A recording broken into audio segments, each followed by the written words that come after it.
Hi students, hearty welcome to RISE, Ramu's Institute of Spoken English. My dear students, ఇప్పుడు మనం book number 3 ఈ book number 3లో ఏ విషయాల గురించి తెలుసుకుంటున్నాం. Alphabet, words, sentences, subject, verb, object. Alphabet అంటే ఏంటి, words, sentences అంటే ఏంటి, సబ్జెక్ట్ అంటే ఏంటి, వర్బ్ అంటే ఏంటి, ఆబ్జెక్ట్ అంటే ఏంటి. అంటే ఇంగ్లీష్ నేర్చుకోవడానికి ముందుగా మనకు ఈ అవగాహన తప్పనిసరిగా ఉండాలి. ఏ విద్యార్థికైనా వీటి గురించి అవగాహన అంటే ఫస్ట్ స్టెప్ అనుకోండి. బేసిక్ ఇంగ్లీష్ గ్రామర్ నేర్చుకోవడానికి ఇక్కడ నుంచి బయలుదేరుతాం అనమాట. సో అందుకని బుక్ నంబర్ 3లో alphabet, word, sentences, subject, verb, object ఈ విషయాల గురించి ఈ పుస్తకంలో పూర్తి స్థాయిలో తెలుసుకునే ప్రయత్నం చేద్దాం. ఇకపోతే మీ చేతిలో ఉన్నటువంటి బుక్ మెటీరియల్ ఇక్కడ మీరు చూస్తున్న ఈ వీడియో బుక్ నంబర్ 3 ఓపెన్ చేసి పెట్టుకొని ఆ పుస్తకాన్ని, మేము మీకు ఇచ్చినటువంటి పుస్తకాన్ని, అలాగే ఈ వీడియోను ఒకేసారి చూస్తూ అర్థం చేసుకునే ప్రయత్నం చేయండి. I wish you all the best. Page number 1, అక్షరమాల. అక్షరమాల అంటే ఇంగ్లీష్లో ఆల్ఫాబెట్ అని చెప్పాలి. ఆల్ఫాబెట్ తెలుగులో అయితే అక్షరమాల అండి, ఇంగ్లీష్లో ఆల్ఫాబెట్ అని చెప్పాలి. తెలుగు అక్షరమాలలో 52 అక్షరాలు ఉన్నాయి. అయితే ఇంగ్లీష్ ఆల్ఫాబెట్లో 26 అక్షరాలు మాత్రమే ఉన్నాయి. 26 అక్షరాలు మాత్రమే ఉన్నాయి ఎక్కడ, ఇంగ్లీష్లో. ఇకపోతే అక్షరమాలలు అని తెలుగులో అనరాదండి. చాలా మంది అక్షరమాలలు అని అనరు, అక్షరమాల అని అంటారు అంతే. అదే విధంగా ఇంగ్లీష్లో బెట్స్ అనకూడదు, ఆల్ఫాబెట్ అని చెప్పాలి. ఆల్ఫాబెట్స్ అని మాత్రం అనరాదు. ఆల్ఫాబెట్స్ అని ఇంగ్లీష్లో కూడా అనరాదు. వాటిని మళ్ళీ మీరు ఆల్ఫాబెట్స్ అంటూ చెప్పకూడదు, ఆల్ఫాబెట్ అనాలి అంతే. ఓకేనా? సరే, ఇకపోతే ఈ ఆల్ఫాబెట్ ను అంటే ఇంగ్లీష్ అక్షరాలను 26 అక్షరాలు ఉన్నాయని చెప్పాను కదా, వాటిని 2 రకాలుగా విభజించడం జరిగింది. వాటిని మళ్ళీ 2 రకాలుగా విభజించారు. ఏంటవి? అచ్చులు, హల్లులు. ఇక్కడ జాగ్రత్తగా చూడండి, అచ్చులు, హల్లులు. తెలుగులో అయితే అచ్చులు 16, హల్లులు 36, టోటల్ గా 52. ఏంటవి? అచ్చులైతే అ, ఆ, ఇ, ఉ, ఊ, రు, రు, ఏ, ఐ, ఓ, ఔ, అం, అహా. హల్లులైతే 36. అవి క, ఖ, గ, ఘ, ఇ, చ, ఛ, జ, ఝ, ఇ, ట, ఠ, డ, ఢ, న, త, థ, ద, ధ, న, ప, ఫ, బ, భ, మ, యా, రా, లా, వా, శేష, సాహ, లక్ష, బండిరా. ఇవి తెలుగు అక్షరాలు, మనకు సహజంగా తెలుసు. అలాగే ఏవైతే అచ్చులు వచ్చేసి 16 ఉన్నాయో వాటిని ఇంగ్లీష్లో వొవెల్స్ అని అంటారు. వొవెల్స్. అచ్చులు తెలుగు అయితే ఇంగ్లీష్లో వొవెల్స్ అంటారు. ఈ ఇంగ్లీష్ వొవెల్స్ లో 5 మాత్రమే ఉన్నాయి, అది మీరు గమనించాలి. అచ్చులు 16 తెలుగులో, అవి ఇంగ్లీష్లో అయితే వొవెల్స్ 5 మాత్రమే. ఏంటవి? ఏ, ఈ, ఐ, ఓ, యు. అర్థమైందా ఫ్రెండ్స్? అలాగే హల్లులను ఇంగ్లీష్లో కాన్సోనెంట్స్ అని అంటారు. హల్లులను ఇంగ్లీష్లో కాన్సోనెంట్స్ అని అంటారు. అవి ఏంటి? ఏ, ఈ, ఐ, ఓ, యులు కాక మిగిలినవన్నీ కూడా consonants. D, C, D, F, G, H, J, K, L, M, N, P, Q, R, S, T, V, W, X, Y, Z. ఇవన్నీ కూడా మీరు అర్థం చేసుకుంటే హల్లులు 36, కాన్సోనెంట్స్ 21. అంటే ఇంగ్లీష్కు తెలుగుకు తేడా చెప్తున్నాను అంతేనండి. మన దాంట్లో 52 అక్షరాలండి తెలుగులో, అచ్చులు హల్లులు అన్ని ఉన్నాయి. కానీ ఇంగ్లీష్లో వచ్చేసరికి 26 అక్షరాలే కాబట్టి వొవెల్స్ 5గా, అంటే అచ్చులు అనుకోండి 5గా, కాన్సనెంట్స్ 21 అక్షరాలు ఉన్నాయి. ఓకేనా ఫ్రెండ్స్? సో ఇవన్నీ జనరల్ గా మనం తెలుసుకోవాల్సిన విషయాలు. ఇకపోతే ఇక్కడ జాగ్రత్తగా చూడండి. ఇంగ్లీష్ అక్షరమాల, ఇంగ్లీష్ ఆల్ఫాబెట్. ఇంగ్లీష్ అక్షరాలను 4 విధాలుగా విభజించారు. ఎన్ని రకాలుగా విభజించారండి? 4 రకాలుగా విభజించారు. ఈ ఇంగ్లీష్ అక్షరాల పైన ఏవైతే చూశామో వాటిని 4 రకాలుగా విభజించారట. ఏంటవి? ప్రింట్ క్యాపిటల్ లెటర్స్, రెండవది ప్రింట్ స్మాల్ లెటర్స్, అలాగే third script capital letters, script small letters అని 4 రకాలు ఉన్నాయండి. Print capital letters, print small letters, script capital letters, script small letters. ఇకపోతే చూద్దాం అవి ఎలా ఉన్నాయి. ప్రింట్ క్యాపిటల్ లెటర్స్ ఎలా ఉంటాయి, ప్రింట్ స్మాల్ లెటర్స్ ఎలా ఉంటాయి, స్క్రిప్ట్ క్యాపిటల్ లెటర్స్ ఎలా ఉంటాయి, స్క్రిప్ట్ స్మాల్ లెటర్స్ ఎలా ఉంటాయో నెక్స్ట్ పేపర్లో చూస్తారు. ఇకపోతే చూడండి ఇక్కడ page number 2. Okay friends, page number 2. English alphabet, English అక్షరమాల 26 అక్షరాలు ఉన్నాయని చెప్పాను కదా. 26 అక్షరాలు, 26 లెటర్స్ ఉంటాయండి. అవి ఎలా ఉంటాయి చూడండి. తెలుగులో పలకండి, తెలుగులో పలకండి. అవి ఇంగ్లీష్లో ఎలా రాస్తారో చూడండి. కామన్ గా జనరల్ గా మనకు తెలిసిన విషయాలే. అయితే ఒకసారి మనం గుర్తుంచుకోవాల్సింది ఏంటంటే ABCDEFGHIJKLMNOPQRSTUVWXYZ అని తెలుగులో పలకడం ఇక్కడ ఈ లైన్ అంతా ఉంటుంది. ఇకపోతే ప్రింట్ క్యాపిటల్ లెటర్స్ ఎలా ఉన్నాయి చూడండి. ABCD అంటే సహజంగా మనం స్టార్టింగ్ లో క్యాపిటల్ లెటర్స్ రాస్తూ ఉంటాం, అవునా? సహజంగా జనరల్ గా మనం రాసేటప్పుడు లేదా టెక్స్ట్ బుక్ వైజ్గా కానీ ఎక్కడైనా మనం న్యూస్ పేపర్లలో కానీ చూసేది ఎక్కువ శాతం ప్రింట్ క్యాపిటల్ లెటర్స్ ఏనండి. ప్రింట్ స్మాల్ లెటర్స్ అంటే మనం మామూలుగా మనకు చెప్తూ ఉంటాం క్యాపిటల్ లెటర్స్ స్మాల్ లెటర్స్ అని. అప్పుడు మనం ఇవన్నీ చూసి ఉంటాం, ఆల్రెడీ మనకు నాలెడ్జ్ ఉంటుందండి. అయితే ఇవి ఇక్కడ చూడండి స్క్రిప్ట్ క్యాపిటల్ లెటర్స్ ఇలా ఉన్నాయి చూడండి. ఇవి వచ్చేసి కర్సివ్ హ్యాండ్ రైటింగ్ వారికి చాలా నీట్ గా hand writing, good hand writing కావాలని కర్సివ్ హ్యాండ్ రైటింగ్ ఇక్కడ మీరు చూడడం జరుగుతుంది అనమాట. అందుకే వీటిని స్క్రిప్ట్ క్యాపిటల్ లెటర్స్ అని, స్క్రిప్ట్ స్మాల్ లెటర్స్ అని చెప్పడం జరుగుతుంది. సో సహజంగా ఈ మధ్య కాలంలో స్కూల్స్లలో చాలా మంది పిల్లలకు, విద్యార్థులకు ఈ స్క్రిప్ట్ క్యాపిటల్ లెటర్స్ ఉపయోగించడం చూపిస్తూ ఉంటారు. సహజంగా మనం రాసేటప్పుడు విడివిడిగా రాసే వాళ్ళైతే ఈ ప్రింట్ క్యాపిటల్ లెటర్స్ అలాగే ప్రింట్ స్మాల్ లెటర్స్ ఉపయోగించడం జరుగుతూ ఉంటుంది అనమాట. సో ఆ విధంగా ABCDEFGHIJKLMNOPQRSTUVWXYZ ఇవన్నీ 4 రకాలుగా ఎలా రాయాలో ఆ 4 రకాల పేర్లు ఏంటండి గుర్తుంచుకోండి. ఎప్పటికీ ఎవరైనా అడుగుతారు, ప్రింట్ క్యాపిటల్ లెటర్స్ అనాలి, ప్రింట్ స్మాల్ లెటర్స్ అనాలి, అలాగే script capital letters, script small letters అని గుర్తుంచుకోండి.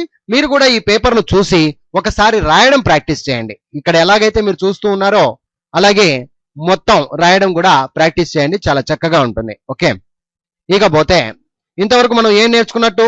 అక్షరాలు, జస్ట్ అక్షరాలు అంటే ఏంటి తెలుసుకుంటాం ఈ పేపర్ ద్వారా. అర్థమైందా ఫ్రెండ్స్? ఇంగ్లీష్ అక్షరాలు, తెలుగు అక్షరాల దాకా అర్థం చేసుకున్నారు అని అర్థం ఆ పేపర్ వచ్చిందంటే. తర్వాత పేజ్ నెంబర్ 3. ఈ పేజ్ నెంబర్ 3లో మనం చూడబోతున్నాం, తెలుసుకోబోతున్నాం వర్డ్, పదము. వర్డ్ అంటే ఏంటండి? పదము. Group of some letters giving some meaning, it is a word. బాగా అర్థం చేసుకోండి. గ్రూప్ ఆఫ్ సమ్ లెటర్స్, కొన్ని అక్షరాల కలయిక అని చెప్తాం కామన్ గా. గ్రూప్ ఆఫ్ సమ్ లెటర్స్, కొన్ని అక్షరాల గుంపు, ఎలాగైనా అర్థం చేసుకోవచ్చు. Group of some letters giving some meaning, మళ్ళీ మీనింగ్ కూడా ఉండాలి కదా. మీనింగ్ లేకపోతే వేస్ట్, అర్థం ఉండాలి. అర్థం ఉండి కొన్ని అక్షరాల కలయికను, కొన్ని అక్షరాల గుంపును మనము వర్డ్ అని చెప్పుకోవచ్చు. It is a word. Group of some letters giving some meaning, it is a word. అక్షరాల కలయికతో ఏదైనా అర్థం వస్తేనే ఉంటేనే అది ఒక పదముగా ఏర్పడుతుంది అంటాడు. అక్షరాల కలయికతో ఏదైనా అర్థం వస్తేనే అది ఒక పదముగా ఏర్పడుతుంది. అర్థం ఉంటేనే అది వర్డ్, పదము అని చెప్పాలి. అర్థం లేని పదము వ్యర్థం. అర్థమైందా ఫ్రెండ్స్? సో అక్షరాలను కలపడం ఒక పదంగా మారిపోతుంది. Combination of some letters is a word. Combination of some letters is a word. అక్షరాల సముదాయమే ఒక పదము. అక్షరాల సముదాయమే ఒక పదము. Letter plus letter is equal to word. ఇంకా సింపుల్ గా అర్థం చేసుకోవాలంటే లెటర్ ప్లస్ లెటర్, లెటర్ అంటే ఇక్కడ అక్షరాలు, ఒక అక్షరం కలిస్తేనే పదము. అలాగా కొన్ని ఎగ్జాంపుల్స్ మీరు గనక చూస్తే ఇక్కడ సమ్ వర్డ్స్ ఎగ్జాంపుల్స్ ఉన్నాయి. ఓన్లీ వన్ లెటర్ వర్డ్స్, ఏ ఒక అనే అర్థం ఇస్తుంది కాబట్టి ఏ అనేది ఒక పదము. ఐ నేను, ఐ అనేది ఒక అర్థం ఉంది కాబట్టి, ఐ అంటే నేను అనే అర్థం ఉంది కాబట్టి ఇది ఒక పదము. So only one letter word అన్నమాట. ఏ మరియు ఐ చిన్న పదాలు అని చెప్పుకుంటాం మనం. ఓకే, అలాగే 2 letters వర్డ్స్, 2 అక్షరాల పదాలు ఏంటి? వి మేము, బి ఉండు, నో కాదు, బై చేత, మీ నన్ను, హి అతడు, మై నాది, డు చేయు, గో వెళ్ళు, అట్ వద్ద, యాన్ ఒక, టు కు లేదా కి, అజ్ మమ్మల్ని, ఇన్ లోపల, ఆన్ పైన.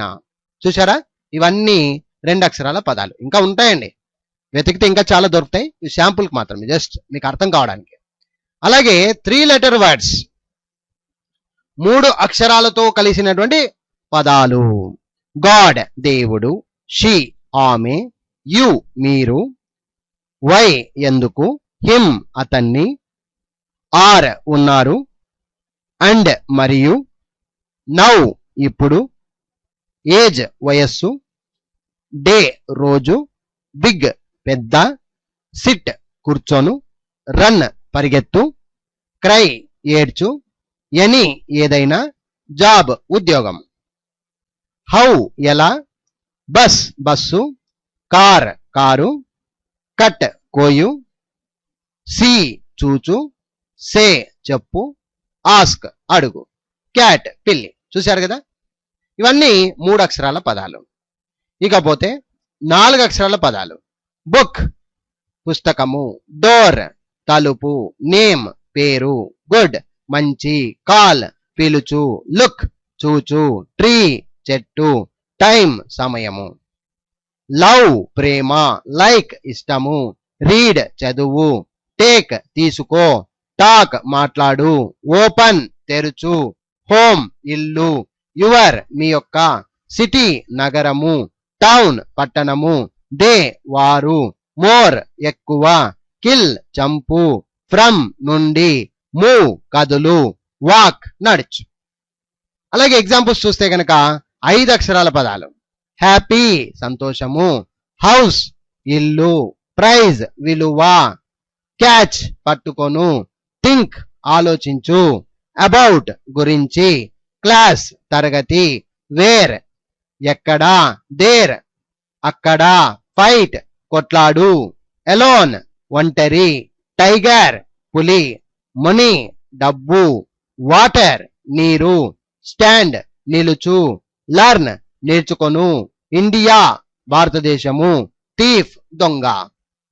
సో చూశారు కదా, ఇలాగే మీరు చక్కగా పదాలు అంటే 1 అక్షరంతో వచ్చే పదాలు, 2 అక్షరాలతో వచ్చే పదాలు, 3 అక్షరాలతో వచ్చే పదాలు, 4 అక్షరాలతో వచ్చే పదాలు, 5 అక్షరాలతో వచ్చే పదాలు, ఇలాగే 6 అక్షరాలు, 7 అక్షరాలు, 8 అక్షరాలు కూడా ఉన్నాయి, 9 అక్షరాలు ఉంటాయండి.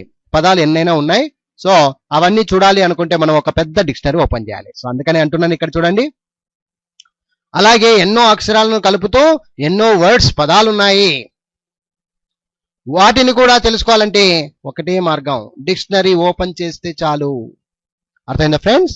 ఒకవేళ మీకు ఏదైనా ఇక్కడ నేను చెప్తున్న విధంగా అర్థం కాని పక్షాన మాకు వెంటనే కాల్ చేయండి. మా సెల్ నంబర్ ఎప్పటికీ ప్రతి పేపర్లో ఉంటుంది, 9390495239. అర్థమైందా ఫ్రెండ్స్? మీకోసం ఎప్పటికీ మా ఫోన్ నంబర్ ఉంటుంది, కాల్ చేయండి. ఏదైనా డౌట్ ఉంటే అడిగి తెలుసుకోండి. ఓకే, ఇంతవరకు అర్థమైంది కదా ఫ్రెండ్స్? ఇంతవరకు వర్డ్స్ చూసాం. ఇప్పుడు లెటర్స్ అయిపోయింది, వర్డ్స్ అయిపోయింది. Next sentence. సో ఇంతవరకు లెటర్స్ అయిపోయాయి. లెటర్స్ అంటే అక్షరాలు, ఇంగ్లీష్ ఆల్ఫాబెట్. తర్వాత వర్డ్స్, తర్వాత సెంటెన్స్. ఇక్కడ నుంచి ఇక ఇంగ్లీష్ స్టార్ట్ అవ్వడం జరుగుతుందండి. సెంటెన్స్ అంటే వాక్యము. వాక్యము, సెంటెన్స్ అంటే వాక్యము. Group of some words giving a complete meaning, it is a sentence. Group of some words giving a complete meaning, it is a sentence. పద పదాల కలయికతో సంపూర్ణమైన అర్థం ఉంటేనే అది ఒక వాక్యముగా ఏర్పడుతుంది అంటాడు. పద పదాల కలయిక లేదా పదాల గుంపు, అది కూడా ఎలా ఉండాలి? సంపూర్ణమైన అర్థం ఉండాలి. అర్థం లేనిది వ్యర్థం అండి. అర్థం ఉంటేనే అది ఒక సెంటెన్స్, వాక్యము అని చెప్పాలి. అర్థం లేని వాక్యం వ్యర్థము. అర్థమైందా ఫ్రెండ్స్? ఒకసారి ఇక్కడ జాగ్రత్త చూడండి, మీకు ఇంకా క్లారిటీ వస్తుంది. Group of some words giving a complete meaning, it is a sentence అంటాడు. Combination of some words is a sentence. అక్షరాల సముదాయమే ఒక పదము. Word plus word is equal to a sentence. Word plus word, పదము plus పదం is equal to వాక్యము. ఒక ఉదాహరణ చూద్దాం, ఎగ్జాంపుల్ చూద్దాం. ఇక్కడ ఐ ప్లస్ స్కూల్, ఈ రెండింటిని కలపండి. I school.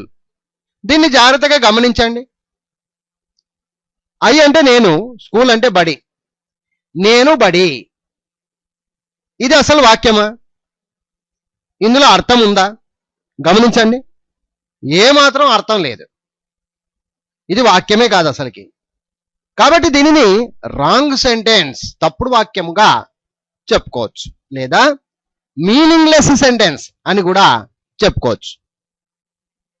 పదపదాలు కలిసాయి కాబట్టి సెంటెన్సే, వాక్యమే కాదనం. కానీ ఎలాంటి సెంటెన్స్ అది? రాంగ్ సెంటెన్స్ అన్న అవ్వాలి, లేదా మీనింగ్లెస్ సెంటెన్స్ అన్న అవ్వాలి. అందుకని సో ఈ విధంగా మనం మీనింగ్లెస్ సెంటెన్స్ ఏది, సెంటెన్స్ ఏది అర్థం చేసుకొని మాట్లాడాలి. అలాగే ఇక్కడ చూడండి, I plus go. I plus go, I go. దీన్ని జాగ్రత్తగా గమనించండి. ఐ గో, దీని అర్థం నేను వెళ్తాను. నేను వెళ్తాను, అర్థం ఉంది. ఇప్పుడు ఐ గో అంటే నేను వెళ్తాను, అర్థం ఉంది. కానీ సంపూర్ణమైన అర్థం లేదు, సంపూర్ణంగా లేదు అర్థం. కాబట్టి దీనిని ఇన్కంప్లీట్ సెంటెన్స్ అని చెప్పవచ్చు. ఇన్కంప్లీట్ సెంటెన్స్, ఇంకాస్త ఏదైనా రాస్తే కంప్లీట్ అయిపోతుంది అని అర్థం. ఇన్కంప్లీట్ సెంటెన్స్, అసంపూర్ణ వాక్యము అని చెప్పుకోవచ్చు. I plus go plus to plus school. చూడండి, ఇంకా 4 పదాల కలయిక. I go to school. ఇప్పుడు దీని అర్థం చూడండి, నేను బడికి వెళ్తాను. ఐ గో టు స్కూల్, నేను బడికి వెళ్తాను. అర్థం ఉంది, అందులో సంపూర్ణమైన అర్థము ఉంది. కాబట్టి దీన్ని కంప్లీట్ సెంటెన్స్, సంపూర్ణ వాక్యము అని చెప్పవచ్చు.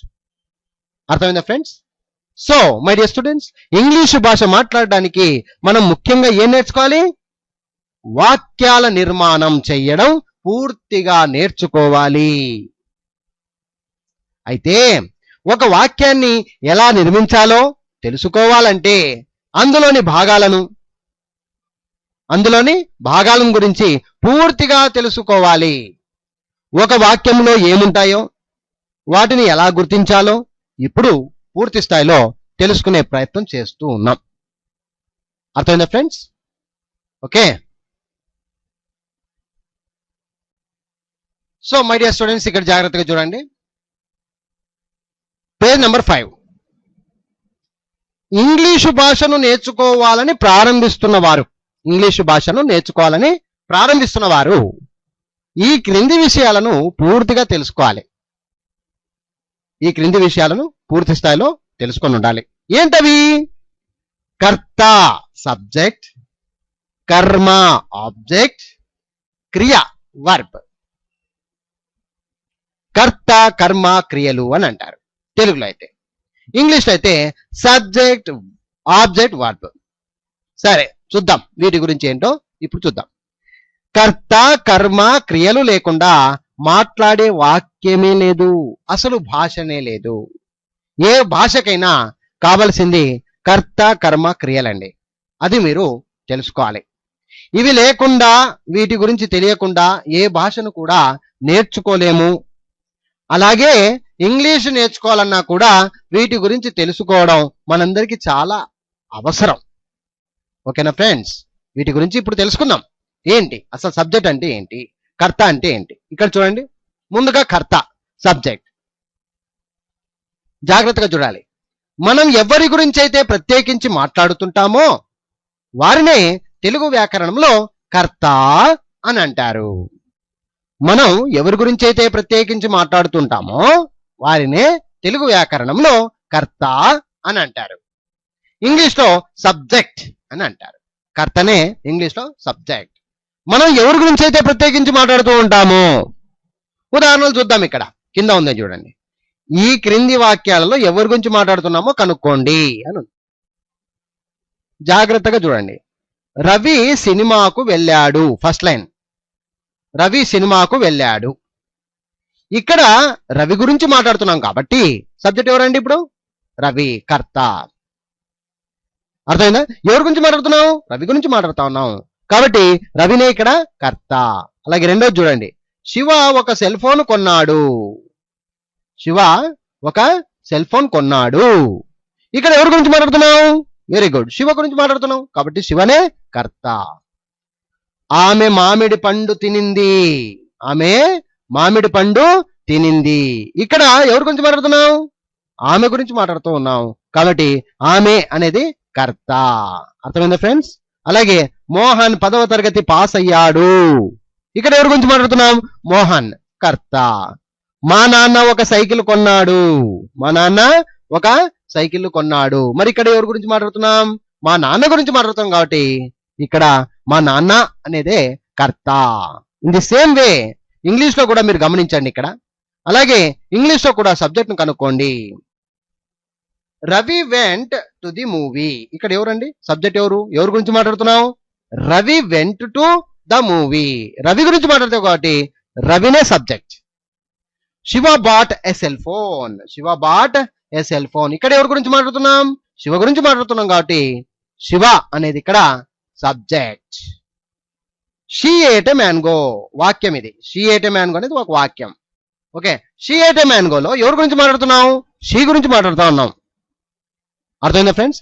ఎవరి గురించి అయితే ప్రత్యేకంగా మాట్లాడతామో వారే సబ్జెక్ట్, అంతే. She ate a mango. ఎవరి గురించి మాట్లాడాం? షీ గురించి మాట్లాడాం కాబట్టి subject she. Mohan passed 10th class. ఇక్కడ మోహన్ గురించి మాట్లాడాం కాబట్టి సబ్జెక్ట్ ఎవరు? Mohan. My father bought a cycle. ఇక్కడ ఎవరి గురించి మాట్లాడాం?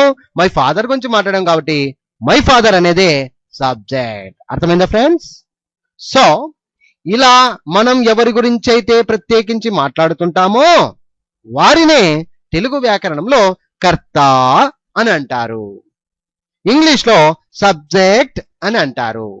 ఈ కర్త సబ్జెక్ట్ స్థానము ఎప్పటికైనా మొదటి స్థానము, ఫస్ట్ ప్లేస్ ఉంటుంది అనమాట. సబ్జెక్ట్ యొక్క ప్లేస్ ఎప్పటికైనా మొదటి ప్లేస్ లోనే ఉంటుంది. అది విద్యార్థులు గమనించాలి. అర్థమైందా ఫ్రెండ్స్? సో సబ్జెక్ట్ పార్ట్ అర్థమైంది కదా. సబ్జెక్ట్ అనేది కర్త. ఓకేనా ఫ్రెండ్స్? మనం ఎవరి గురించి అయితే ప్రత్యేకించి మాట్లాడుతుంటామో వారిని తెలుగు వ్యాకరణంలో కర్త అని అంటారు. ఇంగ్లీష్ లో అయితే సబ్జెక్ట్ అని అంటారు. ఎన్నైనా అడగండి చెప్తామనాలి. ఈజీగా అర్థమైపోతుందండి, ఏం లేదు. అర్థమైందా? హీరో ఆఫ్ ది సెంటెన్స్ అని కూడా చెప్తాం. ఓకేనా ఫ్రెండ్స్? రైట్. ఇప్పుడు కర్త గురించి తెలుసుకున్నాం. నెక్స్ట్ ఇక్కడ చూడండి, కర్మ. ఇప్పుడు పేజ్ నెంబర్ 6 లో వచ్చాం. ఇప్పుడు ఎవరి గురించి తెలుసుకోబోతున్నాం? కర్మ, ఆబ్జెక్ట్ అంటారు. కర్మ అంటే ఇంగ్లీష్ లో ఆబ్జెక్ట్. కర్మ అంటే ఇంగ్లీష్ లో ఆబ్జెక్ట్. ఒక వాక్యములో ఏమి, ఎప్పుడు, ఎక్కడ, ఎలా, ఎన్ని, ఏమి, ఎప్పుడు, ఎక్కడ, ఎలా, ఎన్ని, ఇలా ఎన్నో ప్రశ్నలకు వచ్చు సమాధానమే, మనం ఇచ్చేటువంటి సమాధానాన్నే తెలుగు వ్యాకరణంలో కర్మ అని అంటారు. ఉదాహరణకు ఏమి తింటున్నావు అని అడిగారు అనుకోండి, నేను మామిడి పండు తింటున్నాను అంటాం. నీవు ఎప్పుడు వస్తావు అన్నాడు, నేను ఈ రోజు రాత్రి వస్తాను అంటాం. నీవు ఎక్కడికి వెళ్తున్నావు అంటాడు, నేను హైదరాబాద్ వెళ్తున్నాను అంటాం. ఈ విధంగా ఏమి, ఎప్పుడు, ఎక్కడ, ఎలా, ఎన్ని, ఇలా ఎన్నో ప్రశ్నలు మనం అడిగినప్పుడు ఇచ్చేటువంటి సమాధానం ఒకటి ఉంటుంది కదండి, దాని పేరే కర్మ అని చెప్పుకోవచ్చు. ఆబ్జెక్ట్ అంటారు. ఇంగ్లీష్లో అయితే ఆబ్జెక్ట్, తెలుగు వ్యాకరణంలో కర్మ, ఇంగ్లీష్లో అయితే ఆబ్జెక్ట్ అని అంటారు. సో మై డియర్ ఫ్రెండ్స్, ఇక్కడ ఉదాహరణలు చూస్తే మీకు క్లారిటీ వస్తుంది. ఈ క్రింది వాక్యాల్లో కర్మను కనుక్కోండి అన్నాడు. కర్త క్రియను విడదీస్తే మిగిలిందే కర్మ, అది షార్ట్ కట్. కర్తను క్రియను, క్రియ అంటే పని అండి, ఈ రెండింటిని విడదీస్తే మిగిలిందే కర్మ. చూడండి, ఇక్కడ రవి సినిమాకు వెళ్ళాడు. ఇక్కడ రవి హీరో, సబ్జెక్ట్, మనం ఇంతకు ముందే తెలుసుకున్నాం. ఎవరి గురించి మాట్లాడితే వాడు సబ్జెక్ట్. ఇకపోతే వెళ్ళాడు పని, పని ఎప్పుడైనా కానీ వర్బేనండి. క్రియ, క్రియ అంటే పని. మిగిలింది చూడండి సినిమాకు. ఈ సినిమాకు అనేదే సింపుల్ గా అర్థం చేసుకుంటే ఈ సినిమాకు అనేదే కర్మ. ఎక్కడికి అంటే సమాధానం ఏం చెప్తారు, సినిమాకు అనేదే కర్మ. శివ ఒక సెల్ ఫోన్ కొన్నాడు. ఇక్కడ ఏమి అంటే సెల్ ఫోను అనేది మీరు ఇచ్చేటువంటి సమాధానం, అందుకే అది కర్మ. శివ ఒక సెల్ ఫోన్ కొన్నాడు. ఇక్కడ కొన్నాడు పక్కన పెట్టండి, ఇటు పక్క నుంచి శివను పక్కన పెట్టండి, ఆటోమేటిక్ మధ్యలో ఏదైతే మిగిలిందో అదే కర్మ. ఇలా షార్ట్ కట్ పెట్టుకోండి, సింపుల్ గా అర్థం చేసుకోండి. లత నిన్న తినింది. చూడండి, ఇప్పుడు లత నిన్న తినింది. తినింది అంటే క్రియ, మనకు డైరెక్ట్ కనపడుతుంది పని. లత హీరో, సో ఇక్కడ సబ్జెక్ట్ ఎవరు, లత. ఇప్పుడు మిగిలింది ఎవరు, నిన్న. నిన్న అనేది ఇక్కడ ఆబ్జెక్ట్, కర్మ. మోహన్ 10వ తరగతి పాస్ అయ్యాడు అని ఉంది. పాస్ అయ్యాడు పక్కన పెట్టండి, క్రియ అది. Mohan subject, Mohan subject. ఇక్కడ 10వ తరగతి ఏదైతే మిగిలిందో అది మాత్రమే కర్మ, ఆబ్జెక్ట్ అని అంటాం. మా తమ్ముడు నిదానంగా వచ్చాడు అనండి. మా తమ్ముడు నిదానంగా వచ్చాడు. ఇక్కడ ఎలా అంటే నిదానంగా అనేది సమాధానం. సో అందుకనే కర్మ నిదానంగా. అర్థమైందా ఫ్రెండ్స్? ఇలా మీరు అర్థం చేసుకుంటే కర్మను మరి అర్థం చేసుకోవడం చాలా ఈజీ. ఆబ్జెక్ట్ అంటాం. ఓకే, ఇంగ్లీష్లో చూడండి, మీకు ఇంకా చాలా బాగా అర్థమైపోతుంది. అలాగే ఇంగ్లీష్లో కూడా ఆబ్జెక్ట్ ను కనుక్కోండి. ఇక్కడ చూద్దాం. Ravi went to the movie. ఇక్కడ రవి అనేది hero of the sentence, went అనేది క్రియ, వర్బ్. సో ఇమీడియట్లీ మిగిలిందంతా పార్ట్ ఈజీ అండి. ఇంకా ఇంగ్లీష్లో చాలా ఈజీ. టు ది మూవీ అనేది అంతా మిగిలిన పార్ట్. సో అలాంటి మిగిలిన పార్ట్ అంతా కూడా ఆబ్జెక్ట్ కిందకి వేసేసుకోండి, ఏం కాదు. శివ బాట్, శివ అనేది సబ్జెక్ట్, బాట్ అనేది క్రియ, వర్బ్. ఏ సెల్ ఫోన్ అనేది మిగిలింది ఇక్కడ, ఏంటి సెల్ ఫోన్, కాబట్టి అది ఆబ్జెక్ట్. లత ఏట్ ఎస్టర్డే, లత అనేది సబ్జెక్ట్, ఏట్ అనేది వర్బ్, ఎస్టర్డే అనేది object. Mohan passed 10th class, Mohan అనేది సబ్జెక్ట్, పాస్డ్ అనేది వర్బ్, 10th క్లాస్ అనేది object. My brother came slowly అని ఉంది. My brother subject, came verb, slowly అనేది ఎలాగా స్లోలీ, కాబట్టి స్లోలీ అనేది ఆబ్జెక్ట్. ఈ విధంగా మీరు అర్థం చేసుకోవాలి. ఒక వాక్యంలో ఏమి, ఎక్కడ, ఎప్పుడు, ఎలా అనే ప్రశ్నలకు వచ్చు సమాధానమే తెలుగు వ్యాకరణంలో కర్మ అని అంటారు, ఇంగ్లీష్లో అయితే ఆబ్జెక్ట్ అని అంటారు. ఈ కర్మ ఆబ్జెక్ట్ స్థానము తెలుగులో ఎప్పుడు 2వ స్థానమే, ఇంగ్లీషు భాషలో 3వ స్థానముగా ఉపయోగిస్తారు. ఇక్కడ చూడండి, ఈ కర్మ ఆబ్జెక్ట్ స్థానం తెలుగులో అయితే 2వ స్థానం, ఇంగ్లీష్లో అయితే 3వ స్థానంలో ఉంటుందండి. ఫస్ట్ సబ్జెక్ట్ వస్తుంది తెలుగులో. చూడండి, ఇక్కడ తెలుగులో ఎప్పుడైనా సరే ఫస్ట్ సబ్జెక్ట్ అంటే కర్త, తర్వాత కర్మ వస్తుంది, తర్వాత లాస్ట్కి ఆబ్జెక్ట్ వర్బ్ వస్తుంది, క్రియ వస్తుంది. కర్త కర్మ క్రియ అంటారు తెలుగులో. కానీ ఇంగ్లీష్లో వచ్చేసరికి సబ్జెక్ట్ వర్బ్ ఆబ్జెక్ట్ అంటారు, అంటే క్రియాస్థానం 2వ స్థానంకి వస్తుంది. సరే, ఆ కన్ఫ్యూజన్ ని వెళ్ళడానికైతే నేను ఇప్పుడు మళ్ళీ నెక్స్ట్ పేపర్లు ఉన్నాయి, అవి నీట్ గా చెప్తానండి. ఇప్పటి వరకు బాగా అర్థం చేసుకోండి. ముందుగా ఆబ్జెక్ట్ అంటే అర్థం చేసుకోండి చాలు. ఒక వాక్యంలో ఏమి, ఎక్కడ, ఎప్పుడు, ఎలా అని ప్రశ్నలకు వచ్చే సమాధానమే తెలుగు వ్యాకరణంలో కర్మ అని అంటారు, ఇంగ్లీష్లో ఆబ్జెక్ట్ అని అంటారు. అర్థమైందా ఫ్రెండ్స్? రైట్. అలాగే ఇప్పుడు చూడండి, పేజ్ నెంబర్ 7కి వచ్చాం. క్రియా, వర్బ్, ఇది పని, ఇంకేం లేదు, చాలా సులభంగా చెప్పగలుగుతారు.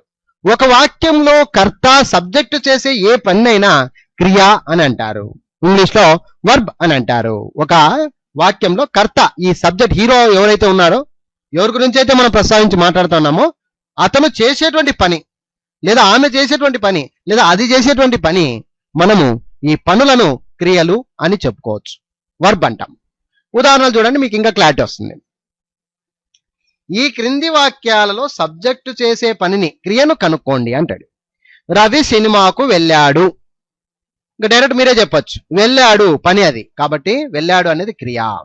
శివ ఒక సెల్ ఫోన్ కొన్నాడు. కొన్నాడు ఏం చేశాడు? కొన్నాడు. ఇక్కడ కొన్నాడు అనేది క్రియ.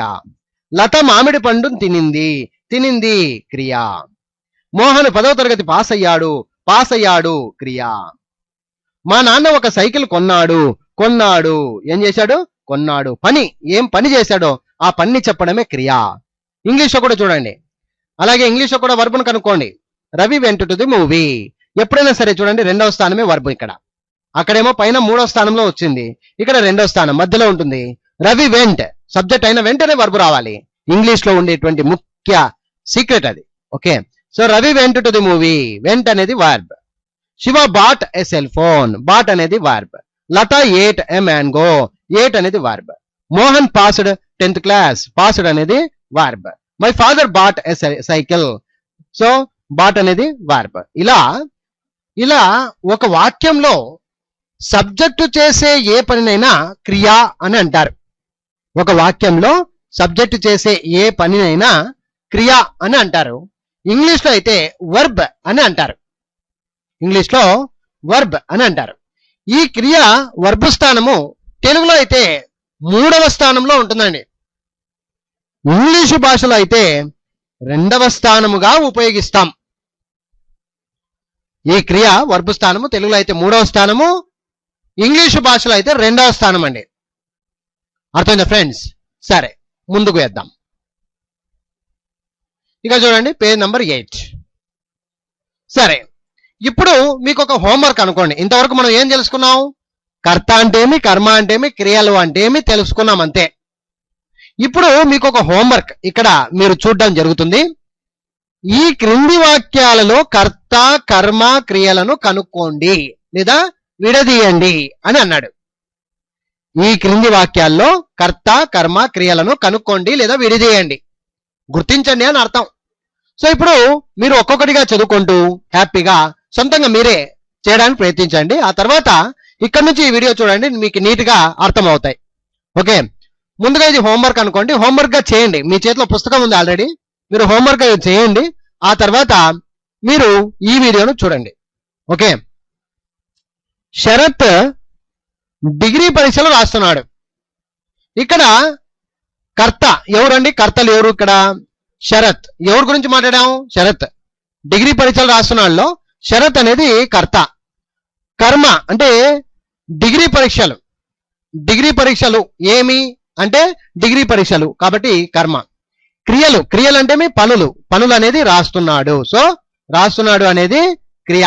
ఈ విధంగా మీరు కూడా అర్థం చేసుకొని ఒక్కొక్కటిగా కర్తలు, కర్మలు, క్రియలుగా డివైడ్ చేసుకొని రండి. తెలుగులో అండి, తర్వాత ఇంగ్లీష్లో చేద్దాం. సరిత మోహన్ను తిట్టింది. సింపుల్ గానే సరిత హీ సబ్జెక్ట్. ఓకే, మోహన్ను అనేది ఆబ్జెక్ట్, తిట్టింది పని కాబట్టి క్రియ. మా నాన్న ఒక ల్యాప్టాప్ కొన్నాడు. మా నాన్న సబ్జెక్ట్, ఒక ల్యాప్టాప్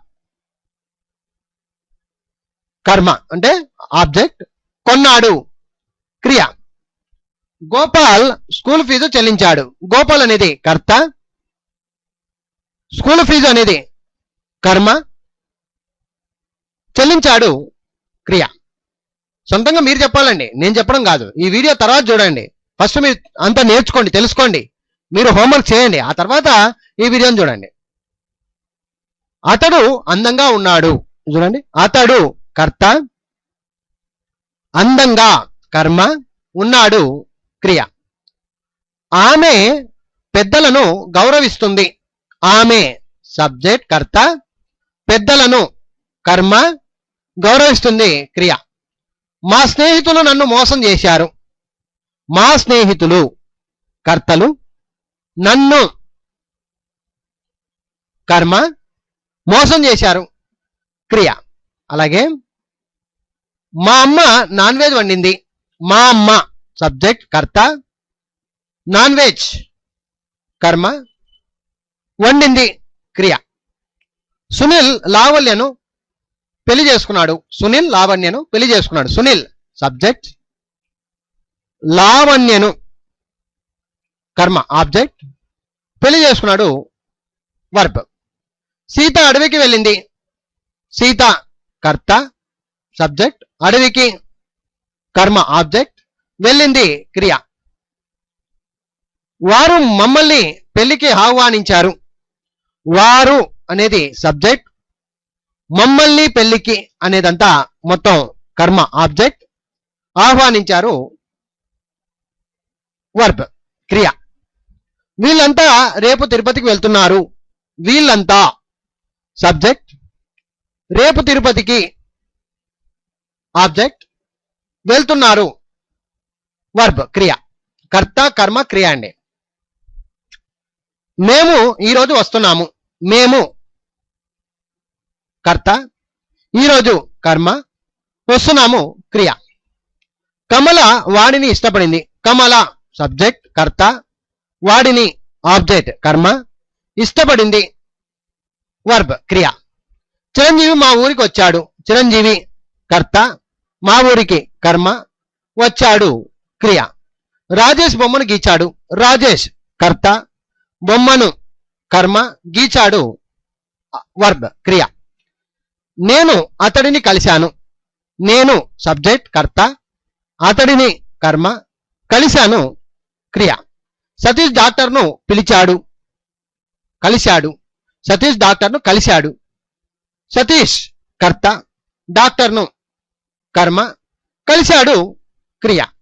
పనులన్నీ క్రియలండి అంతే. మా చెల్లెలు పరీక్షలు పాస్ అయింది, మా చెల్లెలు సబ్జెక్ట్ కర్త, పరీక్షలు ఆబ్జెక్ట్ కర్మ, పాస్ అయ్యింది, పాస్ అయింది క్రియ పని. మనం ఇంగ్లీష్ మాట్లాడుతున్నాము, మనం సబ్జెక్ట్ కర్త, ఇంగ్లీష్ కర్మ ఆబ్జెక్ట్, మాట్లాడుతున్నాము క్రియ. సో ఈ విధంగా మీరు సమాధానాలు చెప్పగలిగితే, మీరే సొంతంగా చెప్పగలిగితే మీకు ఇంకా కర్త కర్మ క్రియల గురించి పూర్తి స్థాయిలో అర్థమైనట్లే తెలుగులో. ఇన్ ది సేమ్ వే అలాగే పేజ్ నెంబర్ 9 లో మీరు చూడగలుగుతారు ఇంగ్లీష్ సెంటెన్సెస్, అలాగే సబ్జెక్ట్ వర్బ్ ఆబ్జెక్ట్ ను డివైడ్ చేసుకుంటూ రండి. ఓకే, చూడండి ఇక్కడ find subject verb and object. ఈ క్రింది ఇంగ్లీష్ వాక్యాల్లో సబ్జెక్ట్ వర్బ్ ఆబ్జెక్ట్ ను కనుక్కోండి, విడదీయండి. Same sentences in English.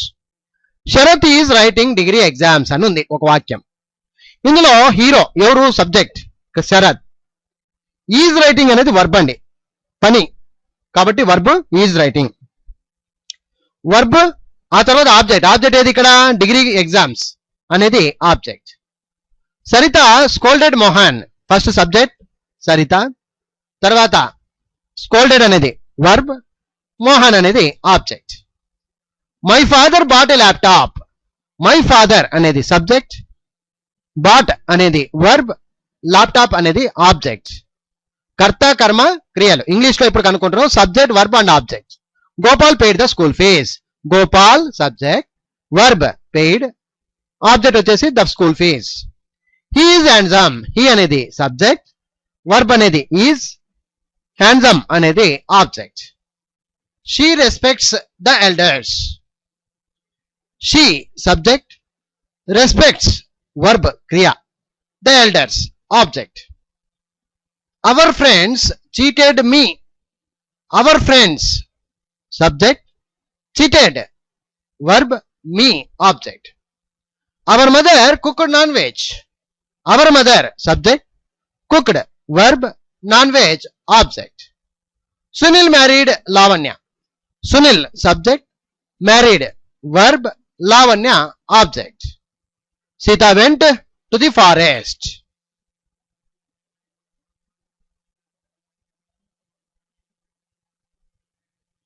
Sita went to the forest. Sita subject, went verb, to the forest object. They invited to the marriage. They subject, invited verb, to the marriage object. They are all going to Tirupati. They subject, are going verb, to Tirupati object. We are coming today. We are coming today. We subject, are coming verb, today object. Kamala liked him. Kamala, subject, liked. Verb, him, object. Chiranjeevi came to our village. Chiranjeevi, subject, came, verb, to our village, object. Rajesh drew the picture. Rajesh, subject, drew, verb, the picture, object. I met him. I, subject, met, verb, him, object. Satish consulted the doctor. Satish, subject, consulted, verb, the doctor, object. Our sister passed 10th class. Our sister, subject, passed, verb, 10th class, object. We are speaking English. We, subject, are speaking, verb, English, object. So ఇలాగా మీరు కూడా మీ యొక్క బుక్ను తీసుకొని మీ చేతిలో ఉన్నటువంటి పుస్తకాన్ని తీసుకొని సొంతంగా చెప్పడానికి ప్రయత్నించండి, చూసి చెప్పొద్దండి. ఓకేనా? మీరు సమాధానాలు చెప్పగలిగితే, అంటే ఈ సబ్జెక్టు వర్బ్ ఆబ్జెక్ట్లను డివైడ్ చేయగలిగితే ఆటోమేటిక్ మీకు సబ్జెక్ట్ గురించి, వర్బ్ గురించి, ఆబ్జెక్ట్ గురించి పూర్తిగా తెలిసినట్టే. ఓకేనా ఫ్రెండ్స్, అర్థమైందా? ఇకపోతే పేజ్ నంబర్ 10 లో కొన్ని విషయాలు తెలుసుకోబోతున్నాం. తెలుగుకు ఇంగ్లీష్ కు తేడా ఏంటి? తెలుగుకు ఇంగ్లీష్ కు తేడా ఏంటి? What is the difference between Telugu language and English language? జాగ్రత్తగా చూడండి. కర్త, కర్మ, క్రియ. తెలుగులో కర్త, కర్మ, క్రియ. అయితే ఇంగ్లీష్ లో చూడండి, కర్తనేమో సబ్జెక్ట్ అంటాం, కానీ కర్మనేమో ఆబ్జెక్ట్ అంటాం, క్రియనేమో వర్బ్ అంటాం. ఇక్కడ చూస్తే తెలుగులో కర్త, కర్మ, క్రియలు అంటాం, ఇంగ్లీష్ లో సబ్జెక్ట్, వర్బ్, ఆబ్జెక్ట్ అంటాం. అంటే అర్థం ఏంటి? ఈ క్రియ అనేది ఇంగ్లీష్ లో 2వ స్థానంలోకి వస్తుంది, ఇది క్రియ 2వ స్థానంలోకి వస్తుంది. ఈ కర్మ అనేది తెలుగులో 2వ స్థానము, ఇంగ్లీష్ లో 3వ స్థానంగా మారిపోతుంది. కాబట్టి ఇక్కడ చూడండి జాగ్రత్తగా, పై తెలుగు మరియు ఇంగ్లీష్ వాక్యాలను గమనించండి. కర్త అలాగే ఉండి క్రియ మరియు కర్మలు మాత్రమే ఇంగ్లీష్ వాక్యంలో మారుతూ ఉంటాయి. మరొక ఉదాహరణ చూడండి. రవి అరటి పండును తింటున్నాడు అని ఉంది ఒక వాక్యం. ఇందులో రవి సబ్జెక్ట్, కర్త, అరటిపండు కర్మ, ఆబ్జెక్ట్, క్రియ తింటున్నాడు. కానీ ఇక్కడికి వచ్చేసరికి ఫస్ట్ తింటున్నాడు చెప్పాలి, అంటే ఈ క్రియ అనేది వర్బు స్థానానికి వచ్చేస్తుంది అనమాట, 2వ స్థానానికి వచ్చేస్తుంది ఇంగ్లీష్ లో. రవి ఈజ్ ఈటింగ్, తర్వాత కర్మని చెప్పాలి, బనానా, ఏ బనానా. ఆ విధంగా మీరు గమనిస్తే పై తెలుగు మరియు ఇంగ్లీష్ వాక్యాలను గమనించినట్టయితే కర్త అలాగే ఉండి క్రియ మరియు కర్మలు మాత్రమే ఇంగ్లీష్ వాక్యంలో మారుతున్నాయి. అర్థమైందా ఫ్రెండ్స్? సో చాలా ముఖ్యమైన విషయం ఇక్కడ గమనించినట్టయితే జాగ్రత్తగా చూడండి, పేజ్ నంబర్ 11 లో ఉంది. ఏ తెలుగు వాక్యాన్నైనా ఇంగ్లీష్ వాక్యాలుగా మార్చేటప్పుడు కర్త, సబ్జెక్ట్, కర్మ, ఆబ్జెక్ట్, క్రియ, వర్బ్. చూడండి ఇక్కడ జాగ్రత్తగా, కర్త సబ్జెక్ట్ అలాగే ఉంటుంది, మొదటి స్థానంలోనే ఉంటుంది. ఓకేనా? కర్మ ఆబ్జెక్ట్, తెలుగులో 2వ స్థానంలో ఉండే కర్మ ఆబ్జెక్ట్ ఇంగ్లీష్ లో వెళ్ళేసరికి 3వ స్థానంగా వెళ్తుంది. ఇది ముఖ్యమైన విషయం. అలాగే క్రియ తెలుగులో 3వ స్థానంలో ఉండే క్రియ వర్బ్ ఇంగ్లీష్ లో 2వ స్థానానికి వస్తుంది లేదా వెళ్తుంది. సో మై డియర్ స్టూడెంట్స్, అర్థమైంది కదా? ఇంతవరకు ఇంగ్లీష్ వాక్యాలకు తెలుగు వాక్యాలకు గల ముఖ్యమైన తేడాల గురించి తెలుసుకున్నాం. ఇప్పుడు ఒక వాక్యంలోని ముఖ్యమైన భాషా భాగముల గురించి తెలుసుకుందాం. ఓకేనా? సో మై డియర్ స్టూడెంట్స్, ఈ బుక్ నంబర్ 3 లో ఇంతవరకు మనం alphabet, words, sentences, subject, verb, object ఈ విషయాల గురించి పూర్తి స్థాయిలో తెలుసుకునే ప్రయత్నం చేశాం, తెలుసుకున్నాం. అయితే నెక్స్ట్ భాగంలో, అంటే నెక్స్ట్ పుస్తకంలో బుక్ నంబర్ 4 లో పార్ట్స్ ఆఫ్ స్పీచ్, భాషా భాగములు అంటే ఏంటి, వాటి గురించి పూర్తి స్థాయిలో తెలుసుకునే ప్రయత్నం చేయవచ్చు. Anyhow, I wish you all the best. Thank you very much. Bye.